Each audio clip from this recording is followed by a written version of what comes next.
Assalamualaikum warahmatullahi wabarakatuh.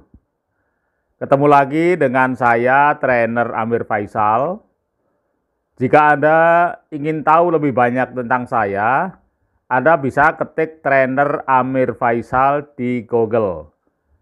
Di sana Anda bisa membaca CV saya dan juga blog-blog saya. Atau kalau Anda ingin belajar platform digital saya yang lain, Anda bisa juga ketik trainer Amir Faisal tetapi di Facebook. Oke teman sekalian, kita lanjutkan pembicaraan kita tentang jurus jagoan komunikasi offline dan online. Kita sekarang sudah masuk ke bagian yang ketujuh. Di bagian ketujuh ini kita akan membahas tentang bagaimana kita menguasai, mengendalikan, ya, membuat repo dengan klien kita, ya, menciptakan hubungan yang nyaman sehingga komunikasi bisa berlangsung efektif. Nah, kali ini kita akan bicara tentang bagaimana mengenali sifat seseorang, ya, klien ataupun komunikan ataupun siapa saja yang kita ajak komunikasi, mengenali sifat dari bentuk wajah. Ya, ini hasil riset, ya, ini hasil riset. Jadi wajah orang itu bisa dipelajari, ya, bisa dipelajari dan ternyata itu mencerminkan sifatnya. Ya, yang pertama ini kita lihat, ya, dalam gambar ini kita lihat zona wajah, ya, zona wajah. Nah, di situ kenapa saya ambil gambar perempuan, ya? Kalau di situ gambar saya, nanti Anda bosan ngelihatnya, ya. Jadi sambil gambar perempuan cantik, ya. Kalau ada penyimak YouTube saya, ya, penyimak video saya yang mungkin wajahnya mirip seperti ini, mohon maaf, ya, saya nggak sengaja mengambil gambar itu dari internet, ya. Jadi di wajah itu ada 3 zona, ya. Itu ada zona 1 yang dibatasi dengan garis putih itu, ya. Jadi zona 1 itu antara batas alis sampai dengan batas rambut, ya, batas rambut. Ya, kalau ada pria yang rambutnya sudah nggak ada, ya nggak bisa dibaca, ya. Jadi yang ada rambutnya, ya. Jadi batas alis sampai dengan batas rambut itu zona 1.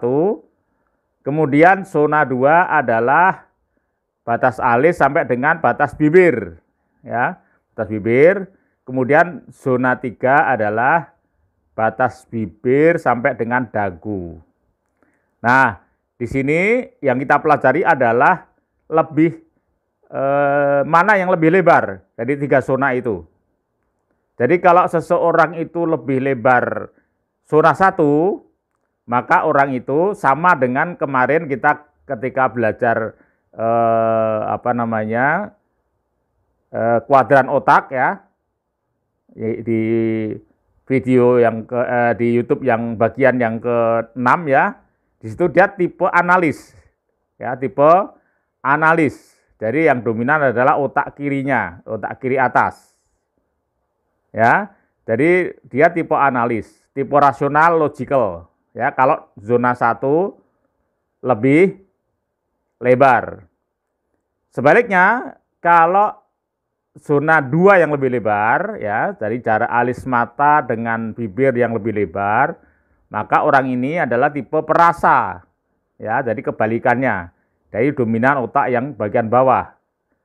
Nah, makanya kalau misalnya Anda ingin mengempati atau ingin komunikasi Anda efektif, Anda ingin mempersuasi, maka dilihat zonanya.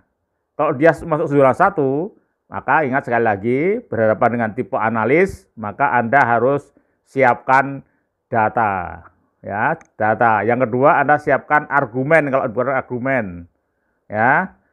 siapkan prototipe kalau memang itu butuh prototipe ya. Kalau Anda menawarkan sesuatu benda harus ada prototipenya. Ya, jadi dia berpikirnya rasional. Sebaliknya kalau Anda ketemu dengan tipe 2, maka dia lebih mengutamakan impresi ya, impresinya. Ya. Kalau 3 tidak akan dibahas karena 3 itu tipe yang 3, kalau batas bibir sampai dagu itu besar, dia tipe orang lapangan ya, tipe orang lapangan. Oke. Nah, ini yang pertama ya, pertama zona wajah. Kemudian berikutnya sekarang kita mengenali sifat orang dari bentuk wajahnya, ya, bentuk wajahnya. Nah, ya, bentuk wajah ini ada 2. Yang satu wajah lonjong, ya, itu yang di atas itu lonjong. Yang kedua adalah wajah lebar. Ya, bisa dilihat ya. Kalau ngukur begini nanti, kalau Anda mengukur ya, caranya begini. Jadi nanti 2 buah jari Anda ini Anda tempelkan ya di 2 mata begini ya. Di pinggir mata begini, ya, pinggir mata kanan dan mata kiri. Nah, Anda putar ke bawah. Nah, begini. Kalau ternyata ujung jari telunjuknya itu berada di bawah dagu, maka Anda termasuk wajah lebar. Tapi kalau ujung jarinya ini masih di atas dagu, berarti Anda termasuk wajah lonjong, ya, bukan bulat tapi lonjong atau wajah panjang. Nah, apa bedanya antara wajah yang lonjong atau panjang dengan wajah yang lebar? Menurut riset, orang-orang yang berwajah lonjong atau panjang itu cenderung dia lebih mudah dipengaruhi, ya, lebih mudah dipengaruhi. Sebaliknya, orang yang berwajah bulat ya atau lebar, maka dia cenderung orang-orang yang agak sulit dipengaruhi karena dia sudah punya prinsip yang kuat ya prinsip sendiri yang kuat. Ini bedanya. Nah, maka ketika Anda ingin mempersuasi, ini kalau wajah yang lonjong atau wajah panjang ini akan lebih mudah. Ya, akan mudah dipersuasi dibandingkan wajah yang lebar. Sehingga wajah yang lebar ini saya hampir seperti menghadapi tipe analis ya. Anda harus siapkan argumen yang kuat. Anda harus menguasai konteks ya. Jadi konteks ya. Konteks itu konteks yang Anda bicarakan dengan orang tersebut. Ya, Anda kuasai konteksnya. Kalau Anda kuasai konteksnya, maka Anda sedikit banyak bisa mengendalikan orang yang tipe wajah lebar. Oke teman sekalian, jadi ini perbedaannya bagaimana menghadapi wajah yang panjang dan wajah yang lebar. Kemudian sekarang yang berikutnya, ya, yang ketiga. Yang ketiga ini kita lihat bentuk dahi, ya. Itu yang di atas, ya, yang di atas itu bentuk dahinya agak melengkung, ya, yang di atas agak melengkung, sedangkan yang di bawah itu datar, lurus, ya, lempeng kayak jalan, ya. Apa bedanya?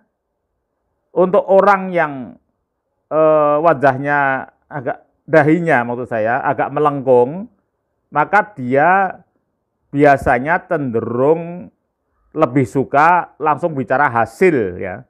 Jadi orang itu tidak mau bertele-tele, nggak mau penjelasan yang panjang lebar, tapi dia ingin tahu goalnya dulu ya. Seperti itu. Jadi dia ingin lihat dulu goalnya dulu. Dia harus lihat hasilnya dulu ya. Sebaliknya orang dengan dahi yang lurus, maka dia menyukai proses ya, menyukai proses. Jadi prosesnya itu dia nikmati. Nah, maka ketika Anda mempersuasi orang yang berorientasi pada hasil, maka Anda sampaikan dulu goals-nya dulu. Jadi resumenya dulu sampaikan dulu. Dari resumenya dulu, baru penjelasan. Ya, resumenya dulu. Kalau dia tertarik dengan resume Anda, maka baru Anda jelaskan prosesnya. Tapi kalau dia belum ngeh dan belum tertarik pada resumenya, maka Anda belum bisa menjelaskan. ya. Sebaliknya orang tipe proses, maka dia lebih suka detail dari bagaimana misalnya sebuah peralatan dipakai, bagaimana sebuah proses pelatihan nanti berlangsung, ya, bagaimana proses manajemen, bagaimana proses alur dana, seperti itu, ya. Nah, dia akan berpikir dulu prosesnya, dia lebih menikmati prosesnya. Ini caranya. Teman-teman sekalian, sebenarnya masih ada lagi pembahasan di sini dari melihat pupil mata, ya. Tapi di sini nggak ada gambarnya ya. Jadi pupil mata itu juga bisa untuk mengenali ya sifat orang. Tapi Anda bayangkan saja. Jadi gini, Anda mungkin tanpa coba kalau Anda perhatikan betul ya, orang-orang di sekitar Anda yang di rumah, istri, anak, ya, suami ya. Nanti dilihat pupil matanya itu dia cenderung nempel ke atas atau dia nempel ke bawah. Jadi jatuh ya, matanya jatuh. Ya, kan ada kan mata yang dia berbinar-binar nempelnya ke atas dalam keadaan normal ya. Itu. Nah, orang yang pupil matanya cenderung nempel ke atas atau berbinar-binar gitu ya. Itu cenderung orangnya rasional ya, logik. Sebaliknya, orang yang matanya turun atau jatuh itu nempel ke bawah, maka orang itu cenderung orang yang perasa, ya, perasa. Nanti dilihat aja ya, nanti dilihat. Makanya orang-orang yang kalau Anda berkomunikasi, Anda ingin mempersuasi orang yang tipe matanya berbinar ke atas, maka sama dengan Anda menghadapi tipe analis, ya, tipe analis.